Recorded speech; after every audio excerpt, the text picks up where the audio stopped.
Before we dive in, viewer discretion is advised. This content is for entertainment purposes.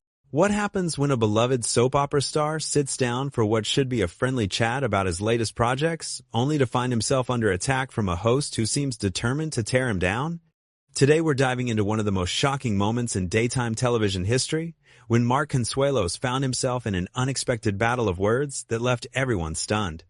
You won't believe how this interview spiraled out of control, and the moment that made Mark finally say, "Enough is enough." Make sure to subscribe and drop a comment below because this story will have you questioning everything you thought you knew about live television. The morning started like any other at the View studio. Mark Consuelos arrived with his usual charm and professionalism, ready to promote his new drama series and share some lighthearted stories with the panel. He had been on the show multiple times before, always enjoying the playful banter and warm reception from the hosts. Today felt different from the moment he walked onto the set. Well, look who decided to grace us with his presence, Joy Behar said as Mark took his seat, her tone carrying an edge that immediately caught everyone off guard. The audience laughed nervously, unsure if this was her typical sarcastic humor or something more pointed. Mark smiled politely, adjusting his jacket as he settled into the guest chair. "Always a pleasure to be here, Joy. Thanks for having me back." "Oh, we're thrilled," Joy continued, shuffling through her note cards with exaggerated movements. "I'm sure our audience is just dying to hear about your latest project. Though I have to wonder, Mark, don't you think you're spreading yourself a little thin these days? I mean, between the acting, the producing, the constant social media presence, when do you actually have time to perfect any of these crafts?" The question hit like a slap across the face. The other co-hosts exchanged glances, clearly not expecting Joy to come out swinging so early in the interview. Mark's smile faltered for just a moment before he composed himself. "I think staying busy keeps me sharp, actually," Mark replied diplomatically. "I'm passionate about storytelling in all its forms, and I'm fortunate enough to work with incredible teams that make juggling these projects possible." Joy leaned back in her chair, a smirk playing at the corners of her mouth. Passionate about storytelling, or passionate about staying relevant? Because let's be honest here, Mark, soap operas aren't exactly the cultural powerhouse they used to be, are they? Some might say you're trying a little too hard to reinvent yourself. The studio fell silent, except for the hum of cameras. Even the production crew seemed to freeze, sensing that something was going very wrong very quickly. Mark's jaw tightened almost imperceptibly, but his media training kicked in. "I have tremendous respect for the soap opera genre," Mark said, his voice steady but with a new firmness. "Those shows taught me discipline, how to work under pressure, and how to connect with audiences on a daily basis. I'm proud of that foundation." "Foundation, sure," Joy interrupted, waving her hand dismissively. "But don't you think it's time to admit that you're basically riding on Kelly's coattails at this point? I mean, let's call a spade here. Without your wife's morning show success, would anyone really be calling you for these primetime gigs?" The question landed like a bomb in the studio. Several audience members gasped audibly, and one of the co-hosts actually put her hand to her mouth in shock. Mark's face went through a series of micro-expressions: surprise, hurt, and then something much colder. "Excuse me?" Mark said, his voice dropping to a dangerous quiet. Joy either didn't notice the warning signs or didn't care. "Come on, Mark. We're all adults here. Your wife has built an empire. She's a household name. She has real influence in this industry. You're, what, the supportive husband who gets thrown a bone every now and then? There's no shame in that, but let's not pretend this is all about your individual talent." Mark sat perfectly still for a moment, his hands clasped in his lap. When he spoke again, his voice was controlled but carried an unmistakable edge. "Joy, I came here today to talk about my work, my projects, and my experiences in this industry. I didn't come here to be disrespected or to have my marriage used as ammunition for whatever point you're trying to make." "Oh, disrespected?" Joy laughed, but it wasn't a pleasant sound. "Mark, this is The View. We ask real questions here, not softball celebrity puff pieces. If you can't handle a little scrutiny about your career trajectory, maybe you should stick to the more controlled environments where they let you play pretend." The tension in the room was now palpable. Camera operators were getting tighter shots, sensing that they were capturing something unprecedented. Mark's co-hosts were looking increasingly uncomfortable, but Joy seemed energized by the conflict she had created.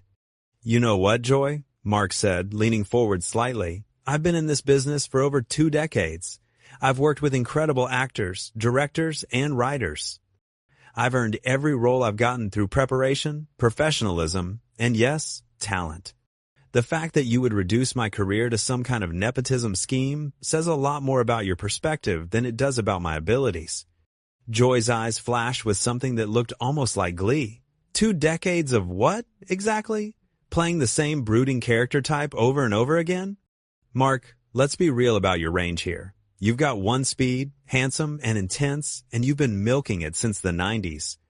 At what point do we acknowledge that maybe, just maybe, you've hit your ceiling? The words hung in the air like smoke after an explosion. Mark stared at Joy for a long moment, and something fundamental shifted in his expression. The polite, media-trained facade was cracking, revealing something much more authentic and much more dangerous underneath. Mark's voice, when he finally spoke again, carried a weight that made everyone in the studio sit up straighter. You know what's interesting, Joy? I've been nothing but respectful to you and this show every time I've been here. I've answered your questions honestly. I've played along with the jokes, even when they weren't particularly funny. But right now, you're not interviewing me, you're attacking me. Joy scoffed, but there was something in Mark's tone that made her defensive posture shift slightly. Attacking you? Mark, please. I'm asking legitimate questions about your career. If you can't handle that level of professional discourse, then maybe television interviews aren't for you. Professional discourse? Mark repeated, his eyebrows raising. Is that what you call questioning my talent, dismissing my work, and suggesting that my marriage is the only reason I have a career? Because where I come from, that's called being deliberately cruel. The other co-hosts were now visibly squirming in their seats. One tried to interject with a gentle, maybe we should move on to talking about the new show, but Joy cut her off with a sharp gesture. Cruel? Oh, that's rich, Joy continued, her voice getting sharper. You want to talk about cruel, Mark? How about the way this industry props up mediocre white men while actual talent gets overlooked? How about the way some people get handed opportunities they haven't earned while others fight for scraps? But sure, let's worry about hurting the feelings of someone who's never had to struggle a day in his privileged life. Mark's eyes widened slightly, not just at the words but at the venom behind them. Privileged? Joy, you don't know anything about my life, my background, or what I've had to overcome to get where I am. You're making assumptions based on what, exactly? The way I look? The fact that I'm married to someone successful? I'm making observations based on reality, Joy shot back. Look around, Mark. Look at who gets the roles, who gets the opportunities, who gets the benefit of the doubt when they're not quite good enough. You think it's a coincidence that you keep landing on your feet? You think it's all about your incredible acting ability?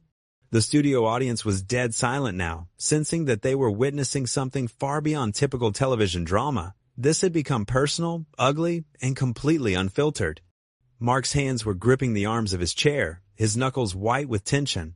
You want to have a conversation about privilege and opportunity in this industry? Fine, Mark said, his voice getting stronger.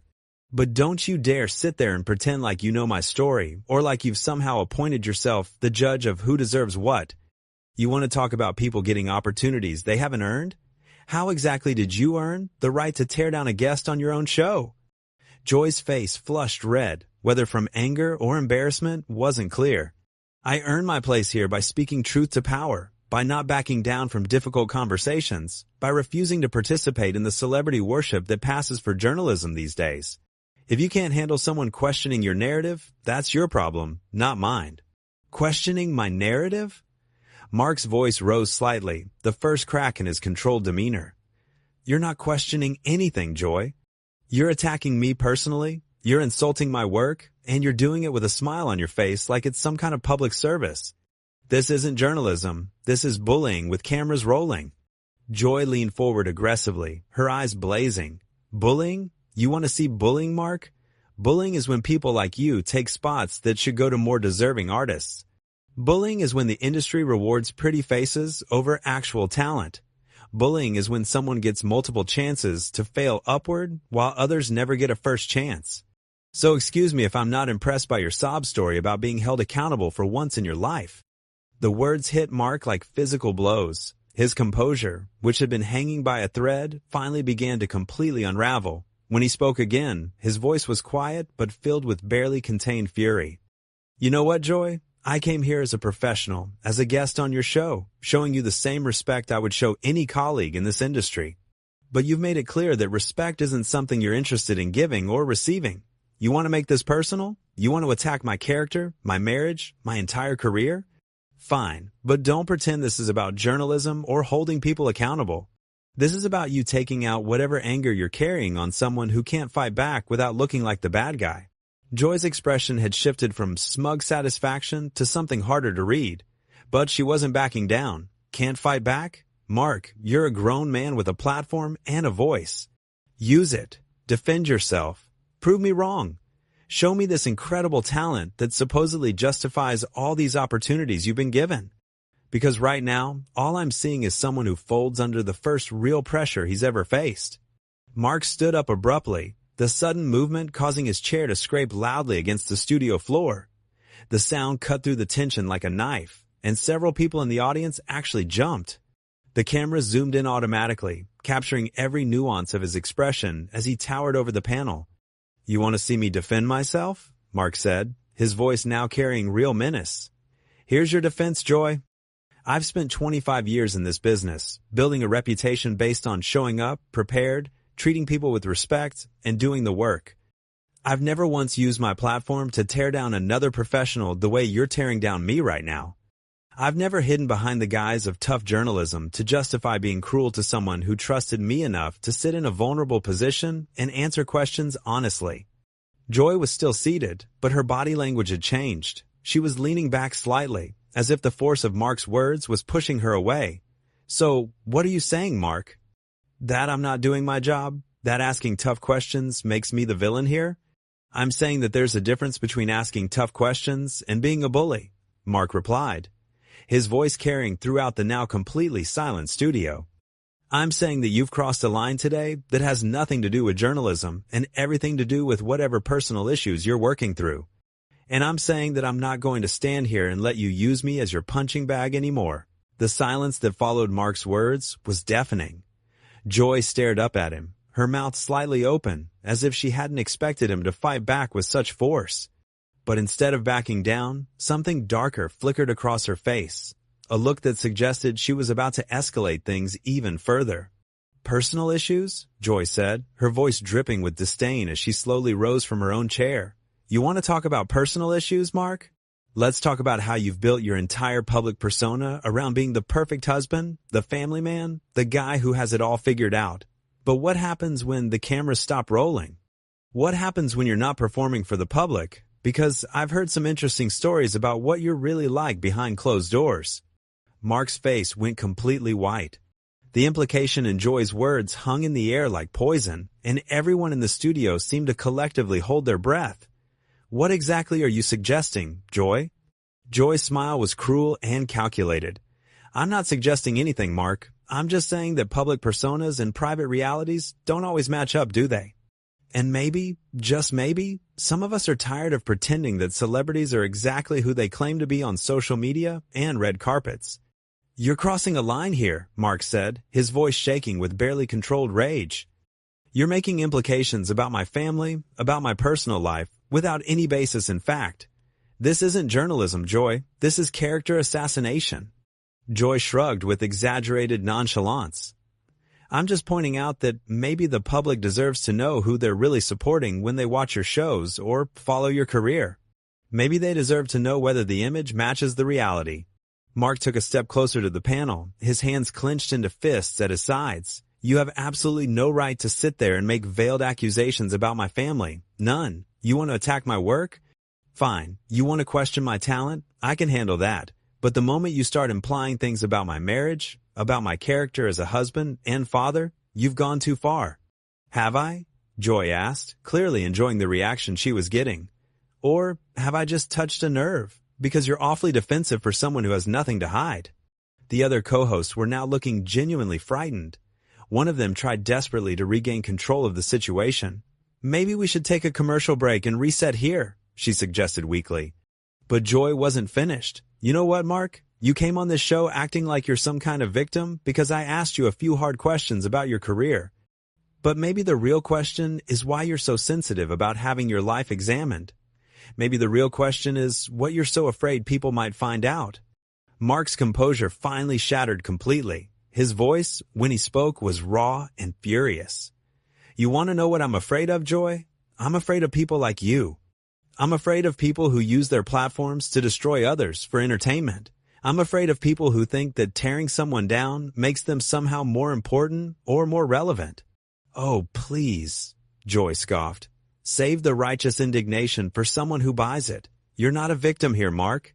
You're just a mediocre actor who's finally being called out for what you really are. Mark stared at her for a long moment, and something in his expression shifted from anger to something that looked almost like pity. When he spoke again, his voice was steady but filled with disgust. You know what the saddest part about this is, Joy? I actually used to respect you. I thought you were smart. I thought you were funny. I thought you brought something valuable to television. But watching you right now, seeing how much pleasure you're taking in trying to humiliate me, I realize I was completely wrong about who you are as a person. Joy's face hardened. Don't you dare lecture me about who I am. You don't know anything about me, about what I've had to do to survive in this industry, about the fights I've had to fight. You're right, Mark said, nodding slowly. I don't know what you've been through. But I know what I'm seeing right now, and what I'm seeing is someone who's become so bitter, so angry, that you can't stand to see other people succeed. What I'm seeing is someone who mistakes cruelty for honesty and thinks that destroying others makes you somehow more powerful. The words hit Joy like a slap, and for the first time in the entire exchange, she seemed genuinely rattled. You don't know what you're talking about, she said, but her voice lacked its earlier conviction. Mark was already moving, walking around the panel toward the exit. Actually, I think I know exactly what I'm talking about, and I think everyone watching this knows it too. You've shown them exactly who you are today, Joy. I hope it was worth it. Where do you think you're going? Joy called after him, her voice rising with what sounded like panic. We're in the middle of an interview. Mark stopped and turned back to face her, his expression cold and final. No, Joy, we're in the middle of an ambush, and I'm done being your target for the day. I came here to talk about my work, to connect with your audience, to be a good guest on your show. But you had other plans, didn't you? You wanted to create a moment, to generate some buzz, to get people talking. Well, congratulations, you got your moment. He began walking toward the exit again, but Joy wasn't finished. You can't just walk away, Mark. This is live television. You have an obligation to finish this interview. Mark stopped one more time, his hand on the studio door. The only obligation I have is to myself and my family. And right now, that obligation is telling me to get as far away from you as possible before I say something I'll actually regret. Joy stood up abruptly, her chair rolling backward. This is exactly what I was talking about. This is exactly the kind of entitled behavior that proves my point. You can't handle real scrutiny, so you run away. Mark looked at her one last time, and when he spoke, his voice carried throughout the entire studio with crystal clarity. Joy, I've handled real scrutiny my entire career. What you did today wasn't scrutiny. It was a hit job. And the fact that you can't tell the difference says everything anyone needs to know about your credibility as a journalist. With that, Mark Consuelos walked out of the View studio, leaving behind a panel of stunned co-hosts, a shocked audience, and Joy Behar standing alone, her face flushed with anger and something that might have been shame. The cameras continued rolling, capturing every second of the aftermath as the reality of what had just happened began to sink in for everyone involved. The silence that followed was unlike anything The View had ever experienced, and it would be talked about for years to come as one of the most shocking moments in daytime television history. What did you think of this incredible confrontation?